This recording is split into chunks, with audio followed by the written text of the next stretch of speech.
Okay, so this is my G&G ARP 556. It has the Bifrost tracer on it and my little finger operated light and such. I do have it's not the Titan, it's the Aster, the gate Aster MOSFET and a trigger, and I run 3S LiPo and everything. So here's what it sounds like.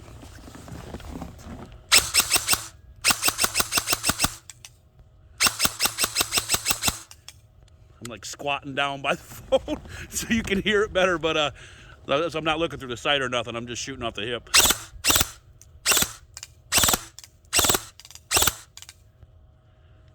I'll go back to single.